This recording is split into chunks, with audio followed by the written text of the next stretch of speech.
trabalho é descansar em mim. E o teu trabalho é descansar. Como é difícil descansar no Senhor, Pai. Não temas quando enfim. Não temas quando enfim Tiveres que tomar decisão. tiveres que tomar decisão. Entrega tudo a mim. Entrega tudo a mim. Confia de todo o coração. Confia de todo o coração. Porque é Ele quem te diz nessa manhã: é meu, somente meu. É meu, somente meu, todo o trabalho. Teu trabalho é descansar em mim. E o teu trabalho é descansar em mim. É meu, somente meu. É meu, somente meu, todo o trabalho. E o teu trabalho. Filipenses capítulo 4. Quero começar hoje uma série de 3 sermões, com 3 na minha cabeça. Às vezes Deus vai durante a semana revelando e a gente vai ampliando isso. Sobre um sentimento que, segundo li e vi em pesquisas essa semana, é desencadeador de vários distúrbios no ser humano. Nós vivemos um tempo de toda sorte de distúrbios, toda sorte de deficiências emocionais e psíquicas que a gente já viu na história. É bulimia, anorexia, síndrome de pânico, toque, transtorno obsessivo compulsivo, neuroses de todo tipo. A gente está vendo gente morrer com doenças extremamente modernas que nós não víamos há bem poucos anos atrás. Temos acompanhado aí na televisão adolescentes com 14 anos morrendo porque não conseguem comer. Vão emagrecendo. A última morreu com 34 quilos, com 1,70 m de altura, um faquir andante, osso e pele, e ela se olhava no espelho e se via gorda. Não adiantava dizer que ela estava magra, porque ela não se via assim.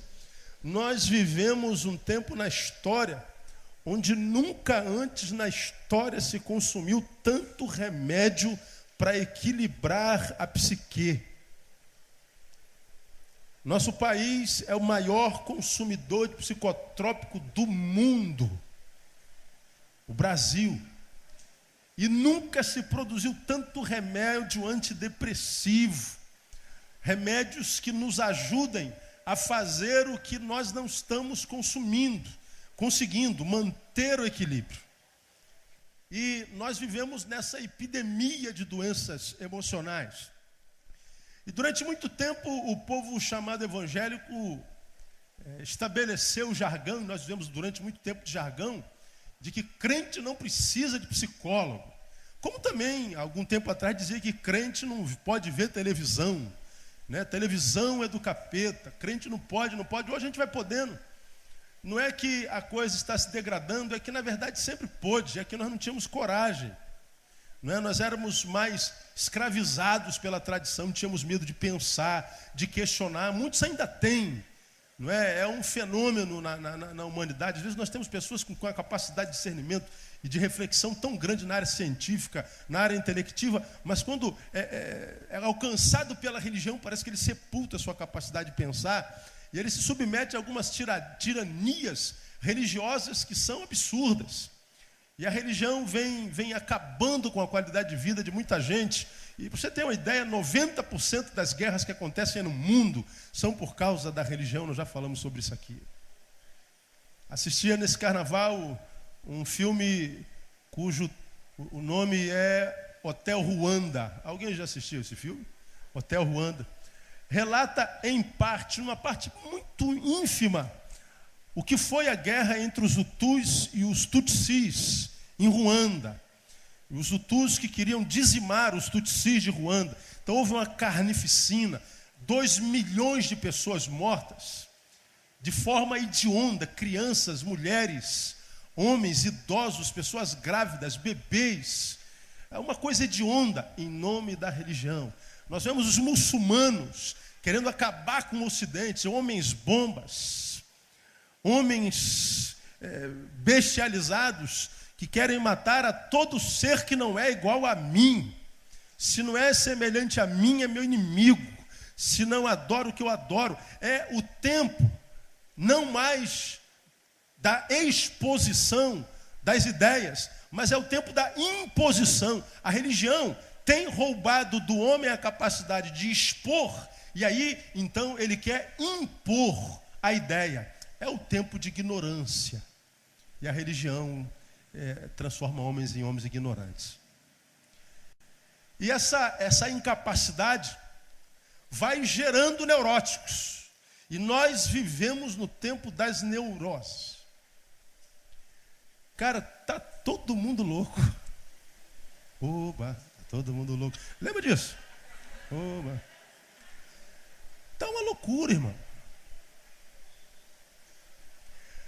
Quem lida com gente, ora como eu tenho orado. Deus, eu não quero enlouquecer. A gente vai vendo loucuras e loucuras e loucuras e loucuras.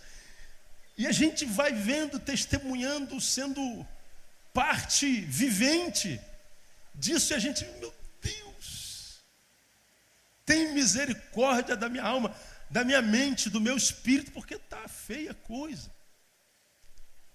Tempo de neurose. Aí eu assisti a palestra de um psiquiatra muito famoso nesse país, mas eu não vou fazer propaganda dele. Só por causa de uma frase que ele falou lá, né, contra mim, na palestra dele lá. Contra mim, contra os crentes. Dessa vez ele mentiu. Geralmente o que fala da gente às vezes é verdade, mas dessa vez ele mentiu. Então não vou fazer propaganda dele não. Ele falando sobre essa enfermidade que está aí em Filipenses capítulo 4, ele falou assim: essa enfermidade será, se já não é, a enfermidade da humanidade. E quando ele diz será, ou se já não é a enfermidade da humanidade, ele está dizendo, não haverá nesse milênio um ser humano que não será vítima dela. E para mim, o Neil, ela é a mãe de todas as neuroses. É nela que começa todas as neuroses. Que sentimento é esse? É o que está aí no versículo 6 do capítulo 4 de Filipenses, quando o apóstolo, à luz do que Jesus já ensinou em Mateus, diz assim: não andeis o quê? Ansiosos por coisa alguma. Antes em tudo sejam os vossos pedidos conhecidos diante de Deus pela oração e súplica com ações de graças. Aí então, a paz de Deus, que excede todo entendimento, guardará os vossos corações e os vossos pensamentos em Cristo Jesus. Quanto ao mais, irmãos, tudo que é verdadeiro, tudo que é honesto, tudo que é justo, tudo que é puro, tudo que é amável, tudo que é de boa fama, se há alguma virtude, se há algum louvor, nisso pensai. O que também aprendestes, e recebestes, e ouvistes, e vistes em mim, isso praticai. Aí então, o Deus de paz será convosco. Amém, amados?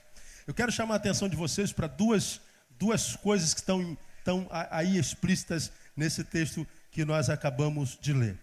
Primeiro, no versículo 7, quais são as duas primeiras palavras ou letras que estão escritas nesse versículo 7? O que está escrito aí? E-A.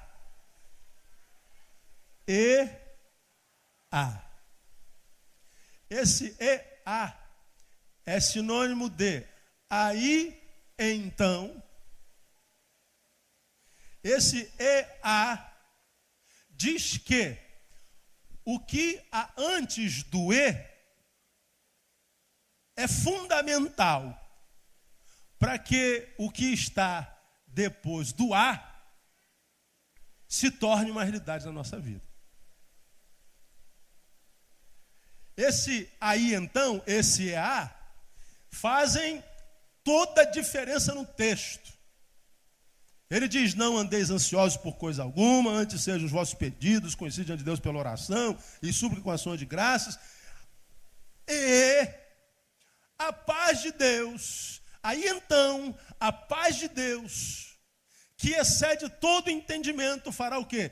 Guardará os vossos corações e a vossa mente. Agora, se vocês não fizerem o que está antes do E, o que está depois do A, parece que não acontece na nossa vida.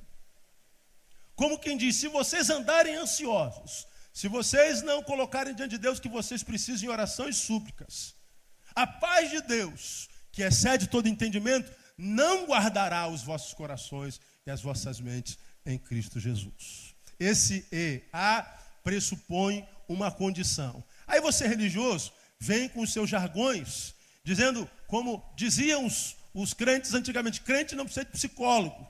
É só você olhar para o lado, irmão. Não precisa olhar para o lado, olha no espelho. Olha para a vida, perceba-se no mundo, ou perceba-se na igreja, você vai ver se precisa ou não. A ideia de que o que eu sou no joelho precisa de ortopedista, a ideia do que eu sou no coração precisa de cardiologista, a ideia daquilo que eu sou no olho precisa de oftalmo, não é diferente daquilo que eu sou na psique quando se precisa de um psicólogo. Porque a minha psique e o meu joelho fazem parte do que eu sou. Eu sem joelho não sou eu inteiro. Eu sem a minha psique não sou eu inteiro. De modo que o joelho não é pior do que a minha psique, nem vice-versa. Ambos precisam de ajuda de quando em vez. E você que já tem os quarentinha, como eu por aí, já sabe que o corpo já começa a reclamar, irmão. Não dá mais para dar aquele pique. Não dá mais para a gente amarrar o cadastro do sapato com a mesma facilidade que há 10 anos atrás.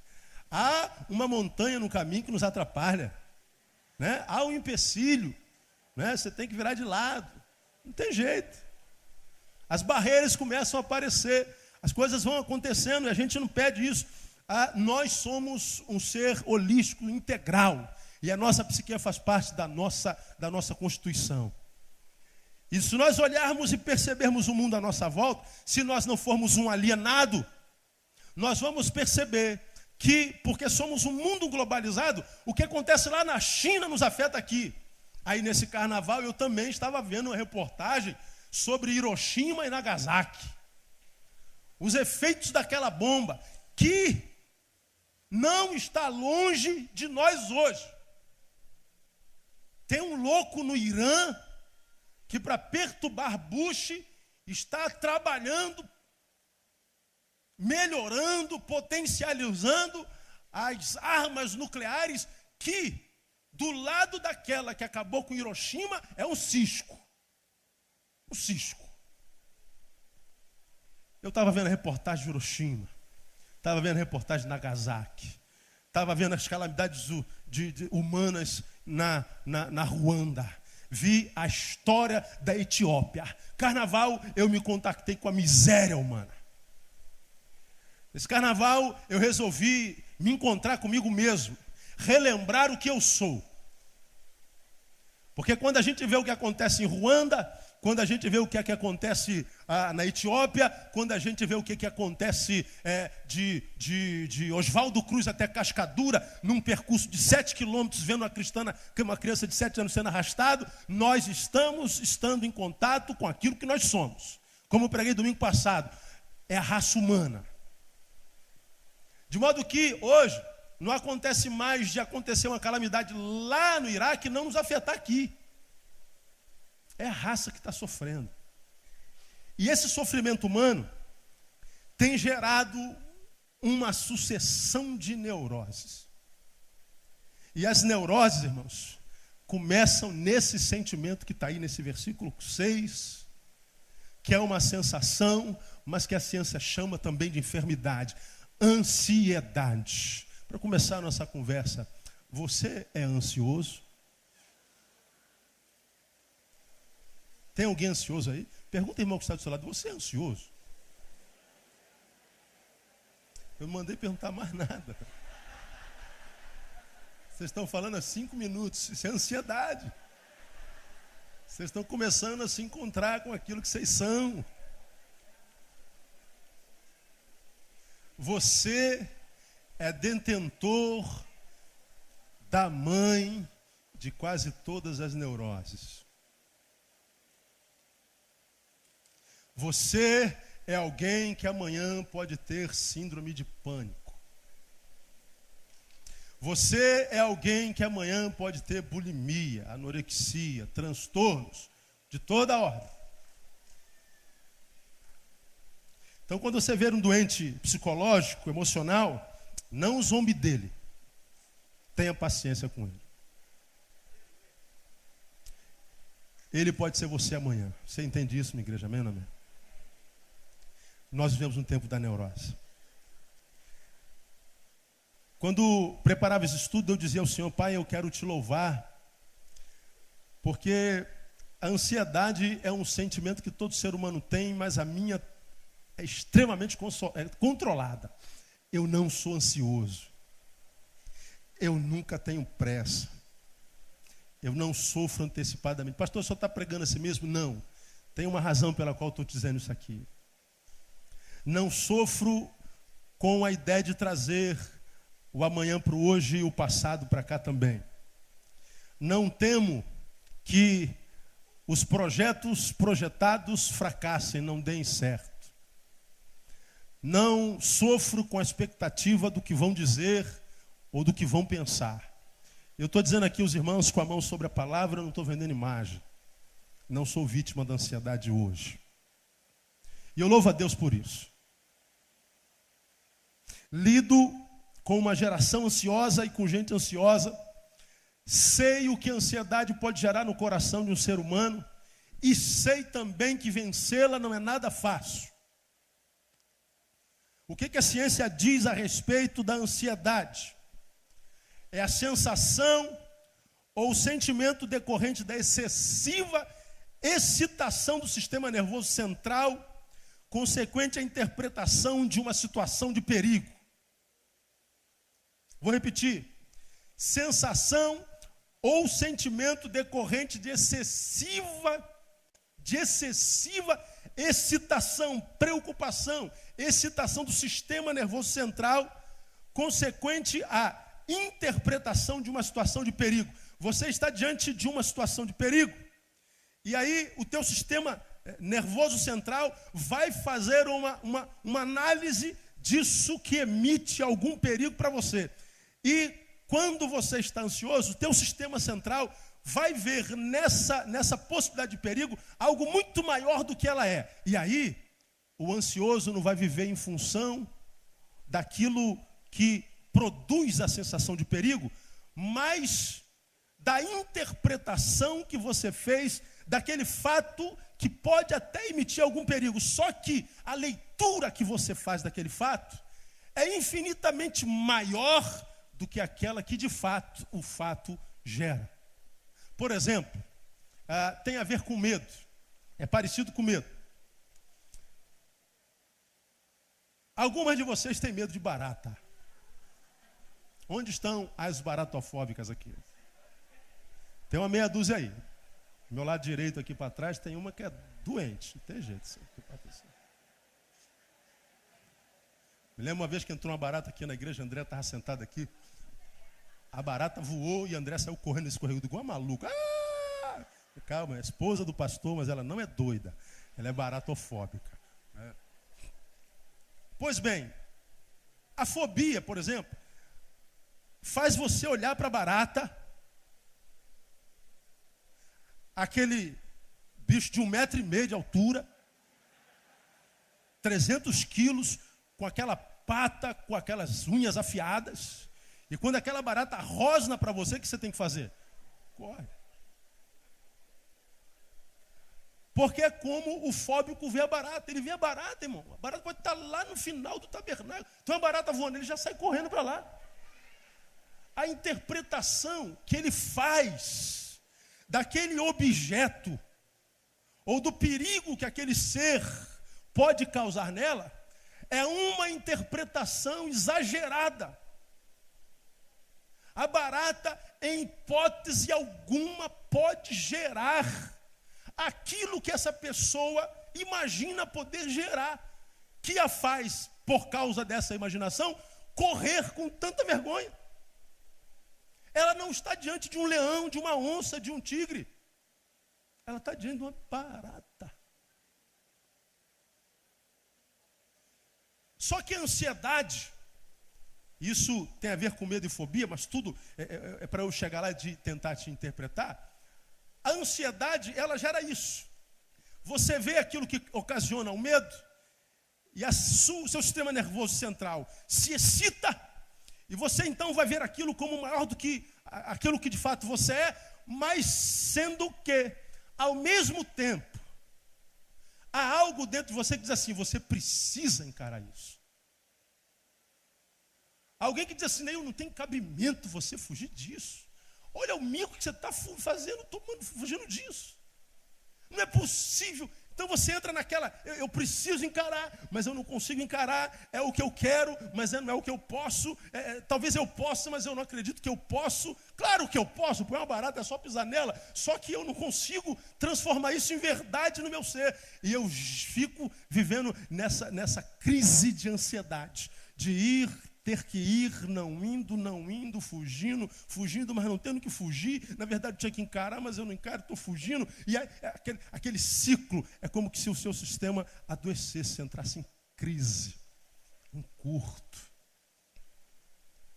É a sensação de excitação do sistema nervoso central consequente à interpretação de uma situação de perigo. Agora, quando a gente fala de ansiedade, geralmente a ansiedade não está manifesta, como eu exemplifiquei para você entender, sobre uma coisa, mas geralmente a ansiedade se manifesta em torno de situações.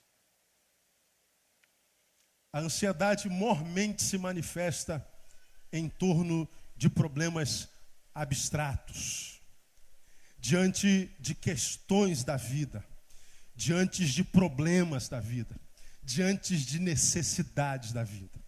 Mas a ideia é a mesma, você está tendo que pagar aquela conta que vence no dia 28, que dia do mês é hoje? 24, 25. A tua conta vence dia 28. E se você não pagar essa conta, as consequências serão trágicas. Então você está aqui no dia 25, com a tua cabeça onde? No dia 28. Porque na tua cabeça, na cabeça do ansioso, a catástrofe já aconteceu.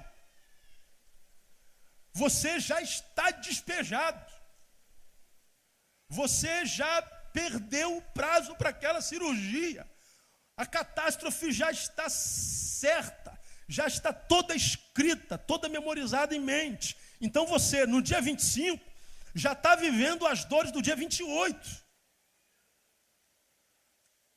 Você já gerou toda a possibilidade, o caminho da tragédia já está estabelecido. Agora só nos falta esperar chegar o dia 28. Aí quando chega no dia 28, eu já sabia. Só que você viveu o dia 28 no dia 25, viveu o dia 28 no dia 26, viveu o dia 28 no dia 27, viveu o dia 28 no dia 28. O que quer dizer que você não viveu o dia 25, não viveu o dia 26, não viveu o dia 27, não viverá o dia 28, e estará sobre as consequências do que aconteceu no dia 28, até quando você estiver sarado. De modo que, se eu fosse definir ansiedade, eu diria que a ansiedade é o desejo de antecipação do futuro, unido ao medo de tal antecipação não ocorrer. Eu tenho que resolver, eu tenho que fazer, tem que acontecer, meu Deus, será. E aí você antecipa o futuro, mas essa antecipação só se dá na sua cabeça. Portanto, não é um fato real. O ansioso, ele vive fora da realidade. O ansioso, quando vitimizado por um grau muito alto dela, ele perde a percepção da realidade, porque ele está preso a um fato, a uma circunstância ainda não vivida. Ele antecipou, ele traz o amanhã para o hoje, ou não consegue deixar o ontem ser ontem. Ele traz o ontem para hoje, de modo que o ontem noje e o amanhã noje faz com que o hoje esteja em qualquer outro lugar, menos hoje. Então a vida do ansioso não é vida, é um peso, é um fardo. E não viver hoje, todo dia, faz com que a gente pare de entender que hojes existam. E se os hojes não existem mais, viver para quê? Aí quando a gente começa a entender a ansiedade um pouquinho, a gente entende por que a Bíblia diz: não andeis ansiosos. Não andeis ansiosos. Essa é a palavra do apóstolo São Paulo, iluminado pelo Espírito Santo, uma igreja que estava em Filipenses, mas também o mestre disse lá em Mateus: não andeis ansiosos por coisa alguma, com o que haver de comer, com o que haver de vestir. Aí Jesus pega os seus apóstolos e diz assim: está vendo aqueles passarinhos que estão ali? Pois é, eles não trabalham, eles não semeiam, mas não existe na história do cosmos um passarinho desse que tenha morrido de fome. Meu Pai que está no céu sustenta. Não valeis vós muito mais do que esses passarinhos? E se meu Pai sustenta um passarinho que vale muito menos que você, não sustentará você ou a vocês na mesma proporção? Sim ou não, amado? Então diga, irmão que está do seu lado, por que você está ansioso?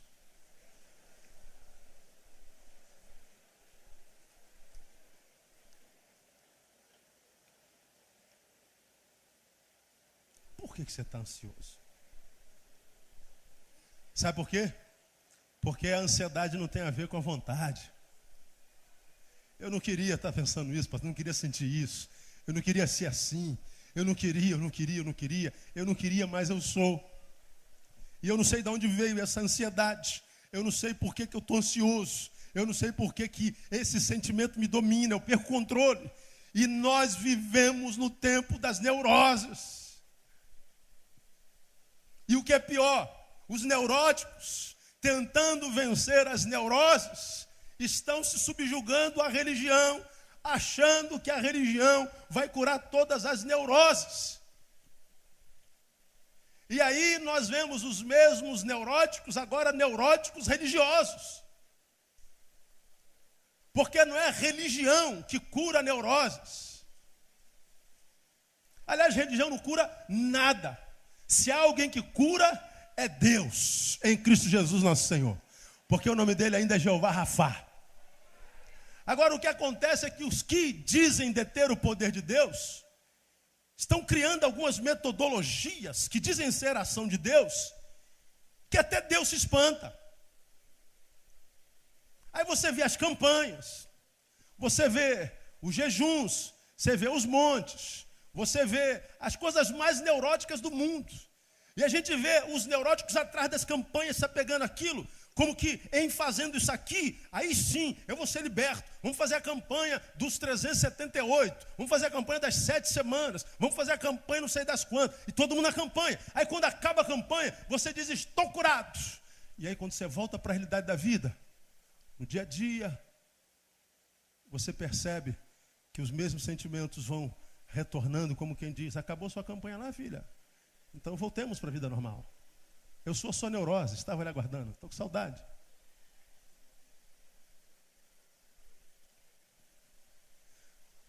O que gera ansiedade em nós?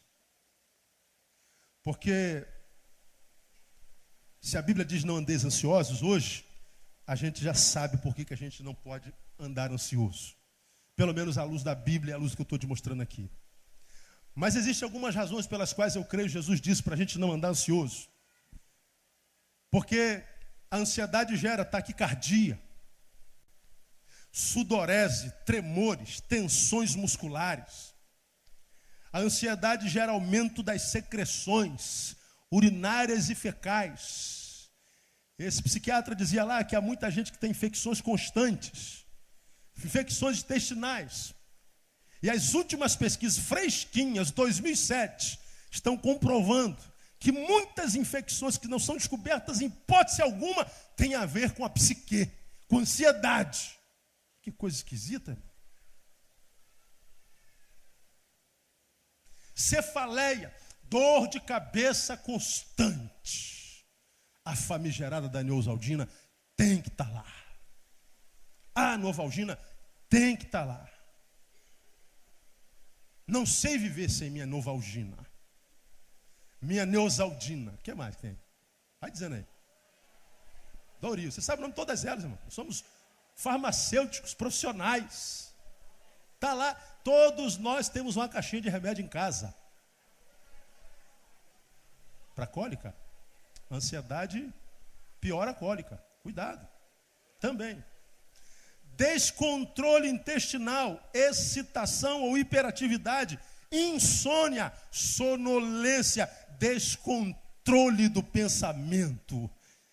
Tua cabeça é uma produção incessante de pensamentos e geralmente negativos. Você bate, meu Deus, preciso parar de pensar nisso, senão eu não durmo. Para a cabeça, faz alguma coisa. Quando você para almoçar, o pensamento vem. Aí você volta para trabalhar, aí para para tomar um cafezinho, o pensamento vem. O pensamento não para. Você perde o controle do pensamento. Filhos da ansiedade. Por isso, a Bíblia diz, não andeis ansiosos. Aí, nesses próximos domingos, irmãos, eu quero conversar um pouquinho com vocês sobre essa bendita ansiedade, à luz da Bíblia. Mas se você quer conhecer um pouquinho mais, você pode entrar lá em ansiedade.com.br. Aí, de vez em quando, eu encontro alguém assim, poxa, você vai para a igreja, o pastor vai falar sobre psicologia. Não estou falando sobre psicologia, estou falando sobre o homem. Estou falando sobre o que você é e que você precisa conhecer. Conhecer a si mesmo. Conhecer os teus limites, saber onde é que você pode colocar o teu chapéuzinho, de modo a não perdê-lo nunca. Saber as tuas potencialidades, tua capacidade, para que você não seja mais um na multidão de gente frustrada, que começa a fazer um monte de coisas e não termina de fazer nenhuma desses montes de coisas, e depois diz, Deus, por quê? Primeiro, porque eu não te mandei fazer nada disso. Segundo, porque estava acima das tuas expectativas e da tua possibilidade. Vivemos uma geração de projetos inacabados. Eu já preguei sobre isso aqui numa série de sermões. E por que nós somos uma geração de projetos inacabados que gera uma geração de gente frustrada, geração de gente que não se conhece, geração que não sabe até onde o teu corpo aguenta. De vez em quando eu dou uma caminhada de manhã. Aí como é que eu faço? Eu sei que eu tenho um joelho, tive fratura exposta. O meu joelho aguenta caminhar 1 hora, irmão, 60 minutos. Aí, independente de onde eu esteja caminhando, porque depois disso ele começa a doer, eu não consigo mais andar, e eu ando com tensor, o que eu faço? Eu ando meia hora para lá e marco, meia hora. Ora, se eu andei meia hora até aqui, usando todo o meu saber matemático, descobri que meia hora de retorno, eu vou estar no mesmo lugar de onde eu parti. Entendeu? Viu? Sei tudo de matemática. Então, o que eu faço? Eu ando meia hora. Porque eu sei que eu tenho meia hora para voltar. Num determinado dia, bem pouco tempo, bem pertinho do tempo que se chama hoje, eu falei, não, hoje eu vou dar uma overdose. Vou na fé, Senhor. Segura meu joelho. Aí eu vou andar 1 hora para lá. Aí fui. Não, o Senhor é minha fortaleza. O Senhor é comigo. 10 cairão do meu lado, 10 mil, não vou dar dinheiro, então vamos embora. Aí deu 1 hora, irmão, eu estava legal, agora vamos voltar. Andei 10 minutos. Meu joelho disse assim, não vou mais. E começou a doer, eu comecei a puxar minha perna. Andei mais 10 minutos, minha perna já não mexia mais. E eu tenho umas 40 minutos para frente. O que eu faço, meu Deus?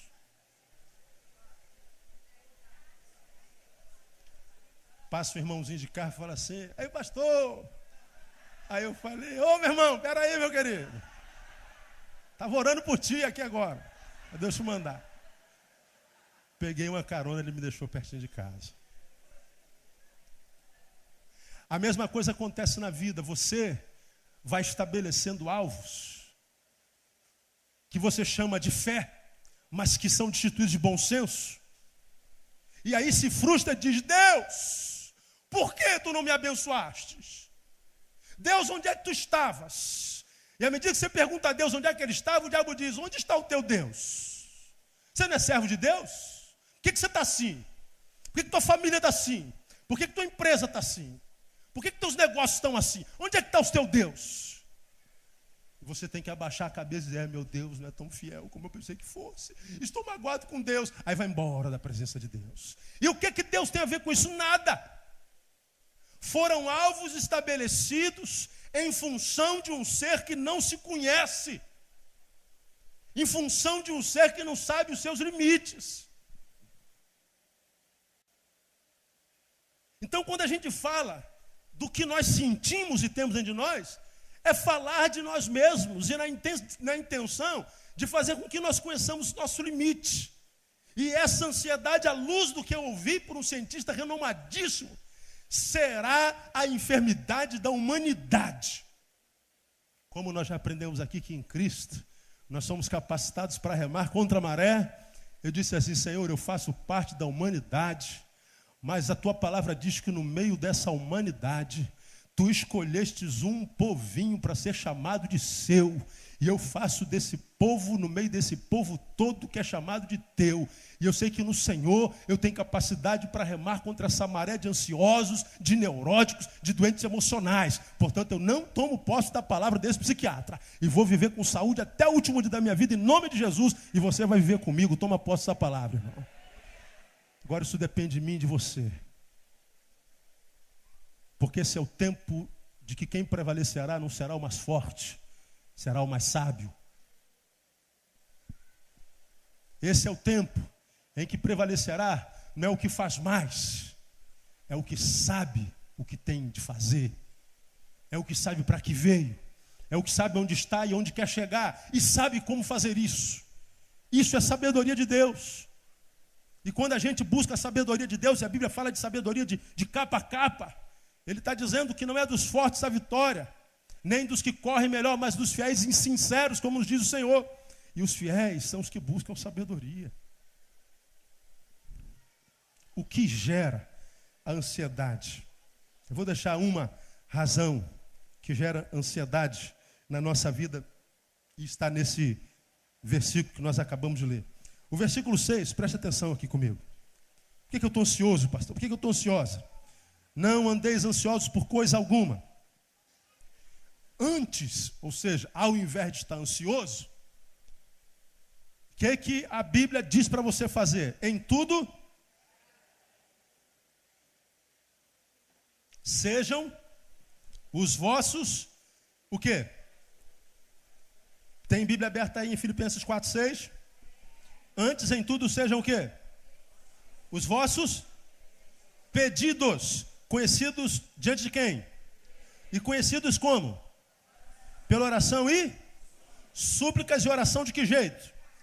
Com ações de graça. Então perceba aqui comigo, vamos aprender. O que gera ansiedade no nosso coração? A Bíblia nos ensina. Ao invés de ser ansioso, faça a Deus conhecer os seus pedidos.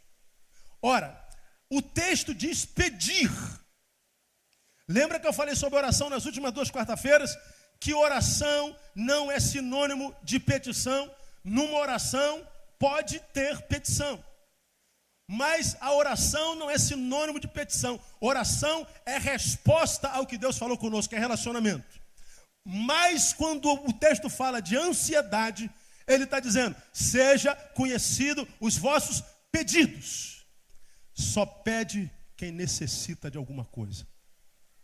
Qual é a primeira fonte geradora de ansiedade? Necessidades materiais. Ter alguma carência material gera ansiedade na nossa vida. Você, aqui claro que não aconteceu isso nunca, mas é possível que um ou outro tenha vivido isso.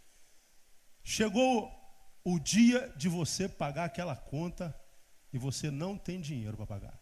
Você já viveu isso alguma vez? Quantos já viveram isso aqui, irmão? Gente, quem não viveu, né? Você tem que pagar. Não tem dinheiro. O aluguel venceu. O telefone está tocando. Tu sabe que é o credor. Você vai abrir tua caixa de e-mail, você sabe que tem o e-mail dele lá. Você vai vir para a igreja, ele vai estar lá na porta, dizendo: ô, Pai do Senhor, meu irmão. Mas tomara que a gente continue em paz, né? Porque se você não me pagar hoje, a paz do Senhor vai para o beleléu, porque eu vou te pegar. Aí tu nem vem para a igreja. Dever, carência. Aí você diz assim: o dever só traz problema para o bolso? Não, traz problema para a alma. Ter carências, ter necessidade. Quantos de vocês viajaram e o carro parou na estrada alguma vez? Alguém passou por essa experiência aí? Pô, só tem carro velho aqui nessa igreja, não é possível, irmão. Diga, o carro parado no meio da estrada não gera um monte de complicações? Você fica com raiva, você fica irado. O problema está no carburador do carro, mas é teu coração que está parecendo que vai explodir. O carro arranhou o para-choquezinho traseiro do teu carro, mas no teu coração foi gerado vontade de matar o sujeito, porque o sujeito, além de bater em você, disse assim: o culpado é você. Aí tu esquece o para-choque e quer que o cara morra. Aí um para-choquezinho arranhado gera em você, ou desperta em você, sensações de um homicida. Um para-choquezinho. Esse ano foi o ano que menos pessoas saíram do Rio de Janeiro em todos os tempos no carnaval. De cada 10 que viajam costumeiramente no carnaval, 7 ficaram no Rio de Janeiro. Como eu nunca viajo no carnaval, o Rio de Janeiro era um deserto, melhor lugar para se estar, esse ano estava tudo cheio. Aí tu vai para o shopping, tu entra na vaga, pá. Aí vai uma mulher e estaciona do lado do seu carro, do lado do motorista, e deixa um espaçozinho de 30 centímetros. Aí tu volta do shopping, é preconceito, né? Elas não perceberam. Aí tu volta para entrar no teu carro, não dá para você entrar no teu carro. O que você faz? Tudo bem, tem outra porta aqui. Não, abre a porta, senta no banco do carona, abaixa o freio de mão, bota a perna para lá, aí bate com o joelho no volante. Glória a Deus, aleluia. Aí quando você passa para cá, bate com a lateral do joelho na marcha. Ai, glória a Deus. Aí senta, aleluia. Liga o carro, Deus abençoe esta mulher que estacionou esse carro. É isso que acontece, irmão? Deixa de ser hipócrita, meu irmão. Você chega no carro e fala assim: garanto que é mulher. Às vezes não é. Esse idiota não sabe que tem que dar distância. Como é que eu vou entrar aqui? Aí a gente fica irado. A gente fica nervoso. E depois que a gente sai, a gente fala assim: meu Deus, não precisava tanto. Eu estou falando de alguma coisa extraterrestre aqui, eu estou falando do que a gente vive, irmão. É do que a gente vive. Basta entrar na porta ao lado. Eu estou falando do que eu vivo. A gente vê assim: meu Deus, não está de pegar uma pedra e quebrar o carro dela, dar um arranhão assim, só de raiva, já de ser burra ou burro. Ou então a gente fica esperando. Ah, estava esperando você chegar, seu animal. Você não sabe que tem. A gente fica ali, nosso espírito vai se beligerando. A gente vai ficando adoecido. Uma coisinha que podia ser contornada vai gerando dentro de nós sensações, sentimentos que, quando vividos costumeiramente, se tornam habituais, e os sentimentos que emanam desses hábitos também se tornam regulares em nós. Necessidades humanas, necessidades materiais geram ansiedade em nós. Eu estou com um negócio de uma camisa laranja na cabeça tem 15 dias. Falei: meu amor, só penso em camisa laranja. Que raio de camisa laranja é essa? Toda hora, um pouquinho que a minha mente fugia, laranja. Camisa laranja. Não entendo, não estou entendendo. Eu falei, quer saber, eu vou para um shopping e vou comprar uma camisa laranja. Aí peguei a moto, fui para o Barra Shopping, rodei o shopping todinho, não achei uma blusa laranja. Eu falei, eu não acredito que eu vou rodar esse maldito desse shopping. Eu amo o shopping, você sabe disso. E não vou achar uma blusa laranja. Não achei a blusa laranja. Eu falei, não tem problema, eu vou lá no Via Parque, eu acho. Aí fui para o Via Parque e não achei a bendita da camisa laranja. Aí eu falei, vá pro caramba todo mundo, eu vou ficar atrás de camisa laranja. Nada. Aí vim embora de moto, chateado porque eu não achei camisa laranja. Aí, comprou a camisa laranja, amor? Eu falei, não achei camisa laranja. Andei o Rio de Janeiro inteirinho e não achei, eu andei nada. Eu fui no Barra Shopping e no Via Parque. Andei o Rio de Janeiro inteiro e não achei a bendita camisa laranja. Aí eu fui atrás de uma camisa laranja lá que eu tenho em casa. A camisa estava suja, eu usei ela na quarta-feira passada. Eu falei, eu não tenho que usar laranja. E aí eu cheguei em casa irado por causa da camisa laranja. Aí eu estou tomando banho. Eu falei, gente, Neil, você é doido, cara. Você é doente, da onde que você é doente? Se você tem camisa laranja, não tem que... A camisa laranja apareceu o nome na tua cabeça. Agora, se tu tiver com camisa laranja ou não laranja, vai mudar o quê? Deixa de ser idiota. Você está queimando neurônios com raiva por causa de nada. Vai de camisa branca. Olha a camisa linda, irmão. Mas sabe o que é isso?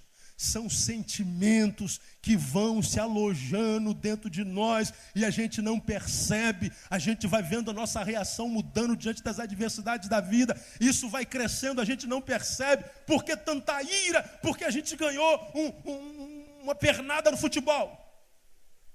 Por que tanta ira? Porque alguém diz para você, irmão, tá fortinho, né, irmão? Por que tanta ira com coisa tão pequena, irmão? Essa palavra é para mim. Como nós vivemos o tempo das neuroses. O que Deus quer mostrar a nós nessa manhã é o seguinte: guarda a tua alma. Como preguei domingo retrasado, guarda o teu coração. Deles procede a saída da vida. Cuidado, porque nós estamos vivendo num tempo onde as emoções estão sendo testadas, provadas e levadas ao extremo o tempo inteiro. E o Senhor desde sempre está dizendo, não andeis ansiosos, cuidado com o que te falta, gera dentro de você carências materiais. Quando você perceber que está faltando alguma coisa, amém, percebeu? Tente suprir, mas no desejo de suprir tais coisas, cuidado com que a ausência dessas coisas estão gerando dentro de você. Cuidado com o que você está perdendo do lado de cá, tentando suprir essa carência do lado de lá. Olha no que você está se transformando em função de suprir essa carência. E aí você cobre a tua perna, mas descobre a cabeça. É assim que a gente vai adoecendo dia a dia, todo dia, e não percebe que está adoecendo. Nós vivemos num tempo de carestia, tempo de falta, tempo de dificuldade financeira. Temos que acordar cedo, dormir de madrugada, temos que nos ausentar da família, temos que trabalhar no dia de culto, temos que correr atrás. E a gente não percebe que no afã de correr atrás, alguém está atrás de nós, roubando o que é nosso por direito. Isso aqui é palavra de sabedoria, irmão.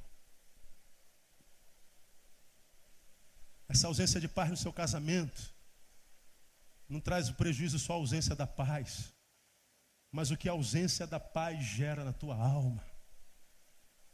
Esse carro que te levaram não te traz só a ausência de um carro, mas o que a ausência de um carro gera na tua alma.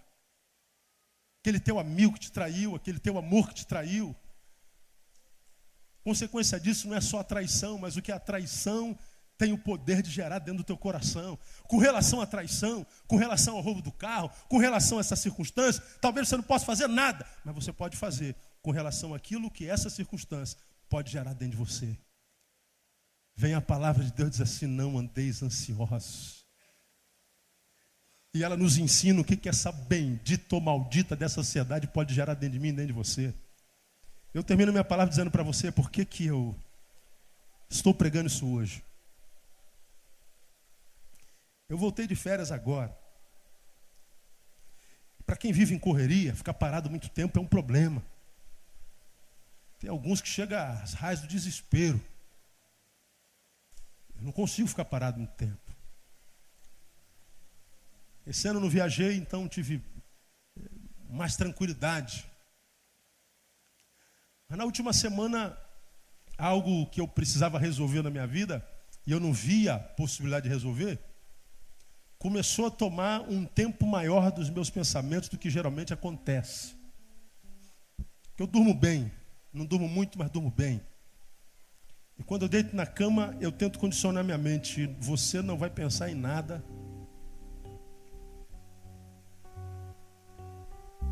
Porque nesse tempo que você vai estar aqui deitado, você não pode fazer nada com relação a isso que ocupa teu pensamento. O que você pode fazer?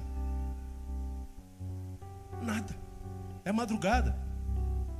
Você está de pijama, irmão. Não há nada para você fazer sobre. Então durma. É a única coisa que você pode fazer. Então eu tenho trabalhado dentro do Neil há alguns anos. Neil, você não vai deixar de dormir por causa de coisas a respeito das quais você não pode fazer nada. Eu durmo. Mas algo que eu preciso resolver, que eu não podia resolver, antecipação do futuro. Que eu percebi que de vez em quando aparecia como flash na minha cabeça, me roubando a concentração, me roubando a capacidade de pensar, de realizar, de ler, de adquirir o que eu leio, de aconselhar, de fazer, de ser. Eu falei, meu Deus, será que eu estou perdendo o controle com relação a isso? E eu vi que eu estava perdendo o controle.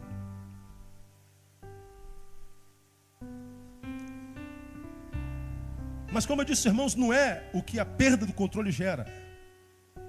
Mas o que a perda do controle gera. Por causa dessa coisa, algumas outras coisas na minha vida eu não conseguia fazer.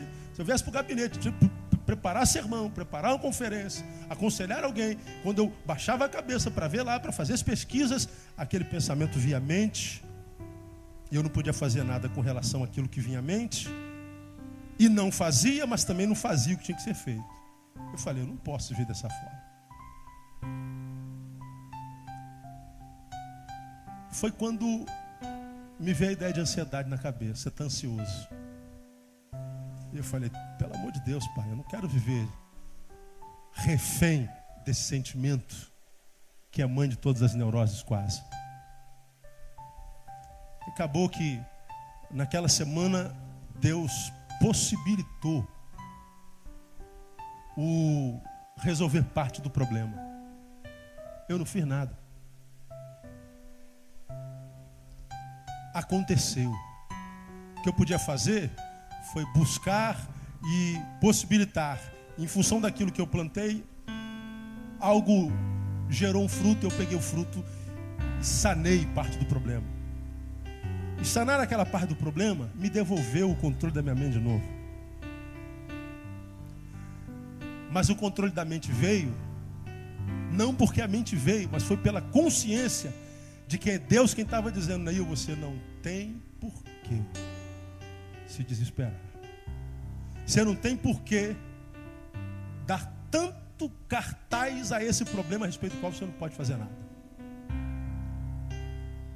Tente viver o tempo que se chama hoje, porque é só vivendo hoje que a gente está capaz de preparar um amanhã que vale a pena ser vivido. Agora, enquanto nós no hoje estivermos com a cabeça no amanhã, esse amanhã vai ficando cada vez mais longe. E o fato de estar longe não é problema, é o problema de vê-lo longe sem conseguir viver o hoje. Isso tudo produto de uma ansiedade a respeito da qual a Bíblia diz, não andeis ansiosos. E o amor de Deus é tão grande que a sua palavra é revelada desde sempre, a gente que não consegue entendê-la bem, que está dizendo para você, filho, eu estou vendo a tua ansiedade. Filho, eu sei que você está preocupado se vai acontecer, se não vai acontecer. Você já fez a sua parte, trabalhou para isso, plantou para isso, está correndo atrás, você está se virando, está fazendo tudo que você pode para que isso aconteça. Sim, pai, então descanse. Se você fez a sua parte, descanse. Agora, se você é preguiçoso, está dormindo, acordando meio-dia, não faz nada, esperando que eu sou teu servo, sou teu empregado, não. Vai morrer frustrado. Agora, se você tem consciência de que você já fez o que tinha que fazer, que você já encarou o que tinha que encarar, já acordou de madrugada, já foi lá, já resolveu, já foi honesto, já fez o teu papel nesse negócio. Já, Senhor, mas eu não estou. Então descansa, porque a tua peleja não é mais tua, a tua peleja é minha. Não andeis ansiosos, não andeis ansiosos. 4 irmãos durante a minha férias ligaram para mim, ganharam causas na justiça que estavam lá há décadas.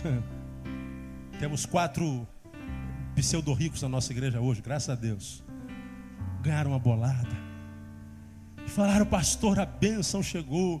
Eu às vezes frustro, falo assim, qual a novidade? Você não acreditava mais que viria? Esse é o seu Deus, filho. O que você chama de demora, Deus chama de treinamento para você. O que você chama de ausência de Deus, é Deus te ensinando a esperar em paz. O que você chama de abandono, é Deus testando a tua fé. Mas o Deus que fez a promessa, Ele não mente, não pode mentir, irmão. Se Deus te fez promessa, essa promessa vai ser cumprida na tua vida no nome de Jesus. E como nós estamos vendo uma geração de neuróticos nascer nesse país e no mundo, Deus está dizendo, não faça parte dessa geração. Porque essa geração é a geração brasileira. Você também faz parte da geração brasileira, mas você faz parte de uma geração que foi lavada e remida pelo sangue do Cordeiro. Essa peleja não é mais tua, irmão. Cuidado com o que as tuas carências materiais podem gerar dentro de você. Cuidado com os efeitos da carência material. Na semana que vem a gente vai continuar. Nós vamos falar de 4 geradores de depressão, de ansiedade. E depois vamos falar como vencer a ansiedade no nome de Jesus. A minha oração é que Deus te abençoe com toda sorte de bênçãos, te dê equilíbrio emocional no teu ser mesmo, para que você possa entender que o teu Deus é fiel e Ele vai te honrar no nome de Jesus. Se você recebe essa palavra, diga, eu recebo essa palavra no nome de Jesus. Fica em pé no seu lugar. Aleluia.